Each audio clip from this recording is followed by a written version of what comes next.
बिस्मिल्लाह रहमान रहीम। ठंडे पानी से मुंह धोने से मुंह की जल्द फट जाती है। चावल खाकर फौरन पानी ना पिएं, इससे पेट फूल सकता है। नापाकी की हालत में खाना बनाने से घर में गुर्बत आती है। कम उम्र में शादी करने से बुढ़ापा जल्दी नहीं आता। हमल के दौरान गर्म चीज़ें नहीं खानी चाहिए, इससे पैदा होने वाला बच्चा कमज़ोर होता है। दांतों से नाखून काटने से नज़र कमज़ोर होती है। शाम के वक्त झाड़ू लगाने से बुरे ख्वाब आते हैं। सुबह सवेरे लेट उठने से घर से बरकत चली जाती है।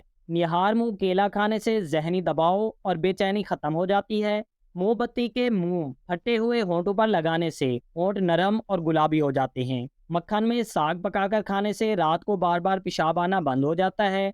अगर पेशाब पीला आता हो या बंद हो जाए, भिंडी का सालन बनाकर खाने से पेशाब खुल जाता है।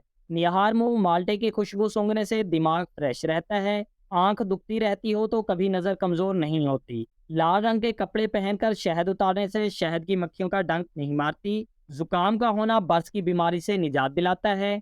हमल के दौरान अगर औरत मिट्टी खाती हो तो समझ जाएं कि इसका बेटा पैदा होगा। खांसी होने से फालिज की बीमारी नहीं आती। उल्टे पांव चलने से मोटापा कम होता है। अगर होंठ फट रहे हो तो दूध की बलाई होंठों पर लगाएं। नज़र कमज़ोर हो रही हो तो निहार मुंह गाजर खाएं। अगर जुकाम का वक्त पर इलाज ना किया जाए तो इंसान बहरा भी हो सकता है। सिर के बाल झड़ रहे हों तो रात के वक्त अचार वाला तेल सिर पर लगाएं। अगर थकावट महसूस हो रही हो तो पानी में नमक डालकर पी लें। पाँव के अंगूठों पर तिल्लों का तेल लगाने से कद बढ़ता है। घुटनों पर जैतून का तेल लगाने से घुटने दर्द नहीं करते।